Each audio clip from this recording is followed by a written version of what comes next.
कक्षा 12 सामान्य हिंदी के अंतर्गत आज हम लोग अलग हट करके जो हिंदी विषय में अनिवार्य संस्कृत है उसका अध्ययन करेंगे। बच्चों, इधर अप्रैल और मई के महीने में संस्कृत के 2 पाठ समाप्त कर दिए गए थे और आज हम संस्कृत अनिवार्य संस्कृत का जो तीसरा पाठ है उसको लेकर के आए हुए हैं। सब लोग अपनी किताबें खोल लीजिए। बहुत महत्वपूर्ण पाठ है, परीक्षा की दृष्टि से बहुत महत्वपूर्ण माना जाता है। पाठ का नाम है संस्कृत भाषा या महत्व। संस्कृत भाषा का महत्व। आइए देखिए। धन्यो अयम भारत देशा यत्र समुल्लसति जनमानस पावनी भव्य भावोद भावनी शब्द संदो प्रसवनी सुरभारती। धन्यो अयम भारत देशा। धन्यो माने धन्य है, अयम माने यह, भारत देशा माने भारत देश।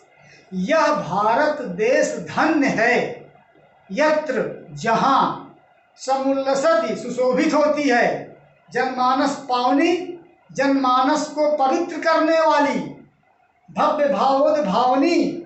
भव्य भावोद भावनी माने भव्य भावों को उत्पन्न करने वाली, शब्द संदो प्रसवनी शब्द समूह को जन्म देने वाली। सुर भारती माने संस्कृत भाषा। अब पूरा वाक्य पूरा कर लीजिए। यह भारत देश धन्य है जहाँ जनमानस को पवित्र करने वाली, भव्य भावों या सुंदर भावों को उत्पन्न करने वाली, शब्द समूहों को जन्म देने वाली, सुर भारती माने संस्कृत भाषा समुल्लसति सुशोभित होती है। विद्यमानेषु निखिलेष्वपि वाङ्मयेषु अस्या वाङ्मयं सर्वश्रेष्ठं सुसंपन्नं च वर्तते। विद्यमानेषु निखिलेष्वपि।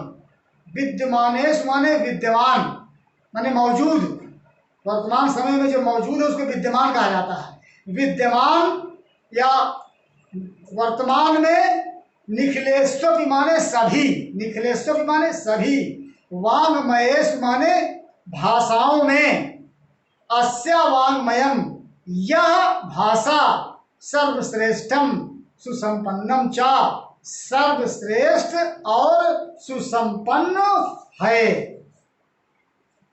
विद्यमान सभी भाषाओं में या सभी साहित्यों में, आप कह लीजिए वाङ्मय, विद्यमान सभी साहित्यों में यह साहित्य सर्वश्रेष्ठ और सुसंपन्न है।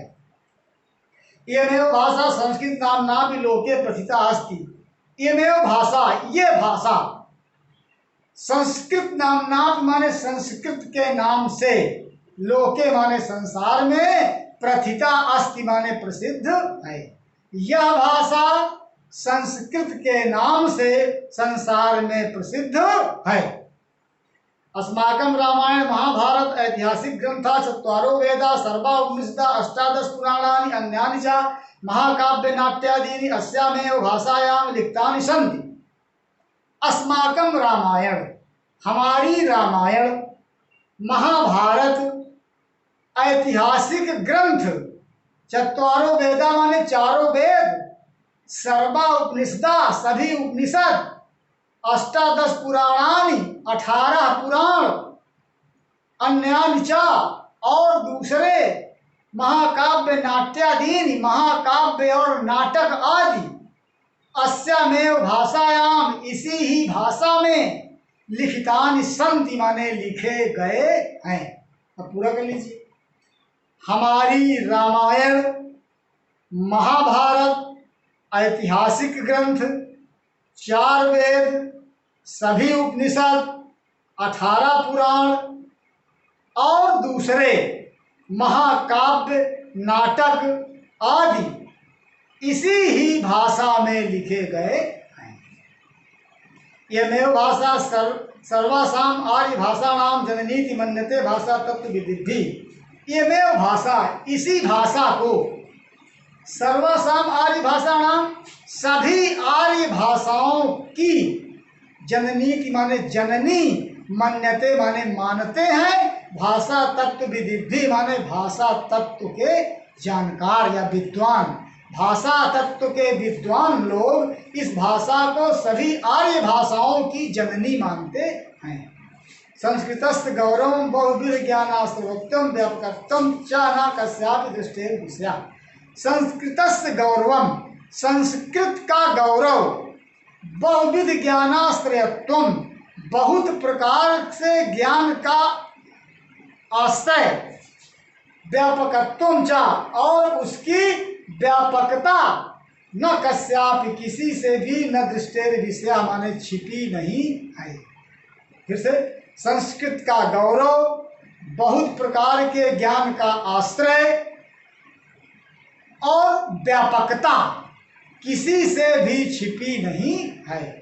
संस्कृतस्थ गौरव दृष्टिम पथ आनी, संस्कृत के गौरव को दृष्टिपथ आनी माने देखते हुए ही, सम्यक उत्तम उचित ही कहा है आचार्य प्रवरेण दंडिना, श्रेष्ठ आचार्य दंडी ने। दंडी है संस्कृत के बहुत बड़े विद्वान कवि हुए हैं, उन्होंने संस्कृत के विषय में एक उक्ति कहा था, नीचे लिखी हुई है, तो देख लीजिए फिर से। संस्कृतस्य गौरवमेव, संस्कृत के गौरव को ही दृष्टपथम आनी देखते हुए, सम्यक उत्तम उचित ही कहा है आचार्य प्रवरेण दंडिना माने श्रेष्ठ आचार्य दंडी ने संस्कृत के गौरव को देखते हुए उचित ही कहा है।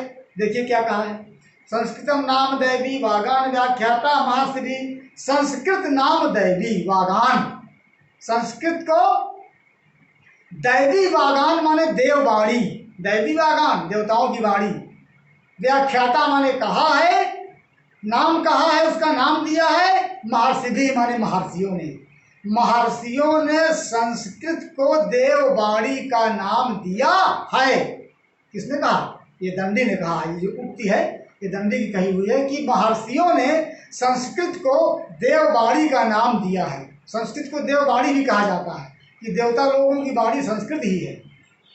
संस्कृतस्य साहित्यम सरसम व्याकरणम सुनिश्चितम, संस्कृत का साहित्य सरस और व्याकरण जो है सुनिश्चितम माने सुनिश्चित है। संस्कृत का साहित्य सरस और व्याकरण सुनिश्चित है। तस्य गद्ये पद्ये च लालित्यम भावबोध सामर्थ्यम अद्वितीयम श्रुति माधुर्यम च वर्तते। तस्य गद्ये पद्ये, उसके गद्य और पद्य में है लालित्यम, लालित्य है सुंदरता है। भावबोध सामर्थ्यम, भाव बोध का सामर्थ्य है। अद्वितीयम श्रुति माधुर्य च वर्तते, और अद्वितीय श्रुति माधुरी माने कानों को मधुर लगने वाली है। संस्कृत पढ़ने में आप पढ़िए, कानों में बड़ा अच्छा, सुनने में बड़ा अच्छा लगता है। तो संस्कृत साहित्य सरस है, व्याकरण सुनिश्चित है, उसके गद्य और पद्य में लालित्य, भावबोध का सामर्थ्य और अद्वितीय श्रुति माधुरी माने कानों को सुनने में मधुर है। किम बहुना चरित्र निर्माणार्थम यादृशी सत्प्रेरणा संस्कृत वाङ्मयं ददाति। किम बहुना, अधिक क्या, किम बहुना अधिक क्या, चरित्र निर्माणार्थम यादृशी सत्प्रेरणा, चरित्र निर्माण की जैसी सच्ची प्रेरणा संस्कृत वाङ्मयं ददाति, संस्कृत साहित्य देती है। न तादृशी किंचित् अन्यत्, वैसी दूसरी कोई नहीं देती है। अधिक क्या, चरित्र निर्माण की जैसी सच्ची प्रेरणा संस्कृत भाषा देती है, वैसी दूसरी कोई नहीं देती है। मूलभूता नाम मानवीय गुणा नाम यादृशी विवेचना संस्कृत साहित्य वर्तते नादृशी।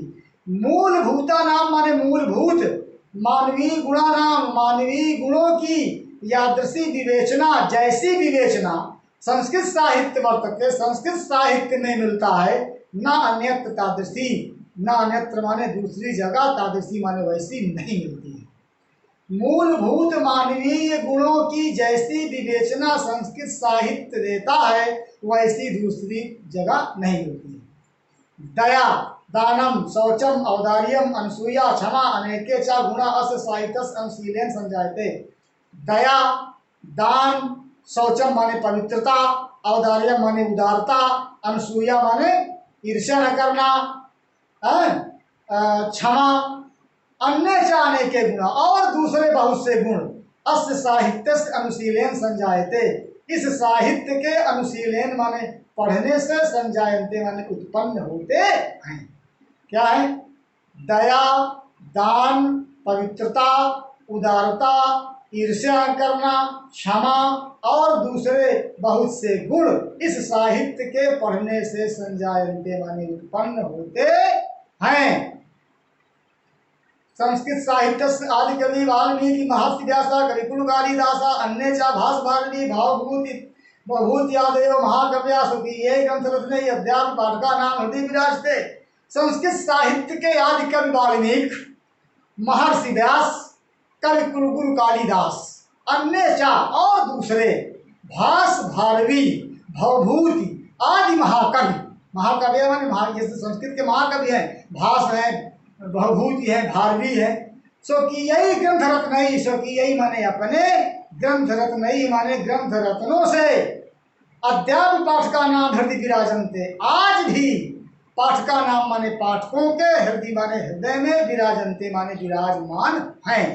कौन कौन? फिर से देखिए, संस्कृत साहित्य के आदि कवि वाल्मीकि, महर्षि व्यास, कविकुल गुरु कालिदास और दूसरे भास भारवी, भवभूति आदि महाकवि अपने ग्रंथ रत्नों से आज भी पाठकों के हृदय में विराजमान। इयं भाषा अस्माभिः मातृसर्वं सम्मानीया वन्दनीया च, यतो भारत मातु स्वातंत्र्यं गौरवम् अखंडत्वं संस्कृतम् एकत्वं च संस्कृतेन सुरक्षितं शक्यते। इयं भाषा, ये भाषा अस्माभिः मातृ सम्मानीया, हमारी माता के समान सम्माननीय, वंदनीय चा और वंदनीय है। यह तो क्योंकि भारत मातु स्वतंत्रतम, भारत माता की स्वतंत्रता, गौरव माने गौरव, अखंडत्व माने अखंडता, सांस्कृतिक में एकत्व माने सांस्कृतिक एकता, संस्कृते न माने संस्कृत से ही सुरक्षितम माने सुरक्षित शक्यते माने रह सकती है। फिर से आइए, यह भाषा हमारी माता के समान सम्माननीय और वंदनीय, क्योंकि भारत माता की स्वतंत्रता, गौरव, अखंडता और सांस्कृतिक एकता संस्कृत से ही सुरक्षित रह सकती है। यह संस्कृत भाषा सर्वासु भाषासु प्राचीनतमा श्रेष्ठा च अस्ति। यह संस्कृत भाषा सर्वासु भाषासु, सभी भाषाओं से प्राचीनतमा माने प्राचीन और श्रेष्ठा च अस्ति और श्रेष्ठ है। यह संस्कृत भाषा सभी भाषाओं में प्राचीन और श्रेष्ठ है। तथा सुष्ठुक्तम, इसीलिए ठीक ही कहा है, सुष्ठुक्तम माने ठीक ही कहा है कि भाषासु मुख्या मधुरा दिव्या गिरिमाण भारती। भाषासु माने भाषाओं में, मुख्या माने मुख्य, मधुरा माने मधुर, दिव्या माने दिव्य, गिरवाण भारती है। गिरवाण भारती माने देववाणी, देववाणी माने संस्कृत। भाषाओं में मुख्य, मधुर और दिव्य गिरवाण भारती अर्थात संस्कृत है। बच्चों, ये रहा आज ये पाठ। इस पाठ का आपको क्या करना है? व्याख्या नहीं लिखना है, अर्थ नहीं लिखना है, आपको हेडिंग डालना है, हिंदी अनुवाद संदर्भ लिखना है। संदर्भ लिख करके व्याख्या की जगह हिंदी अनुवाद लिखना। संस्कृत के पाठों में सब में आपको हिंदी अनुवाद लिखना होगा। इस काम को करके आप हमको दिखाइए।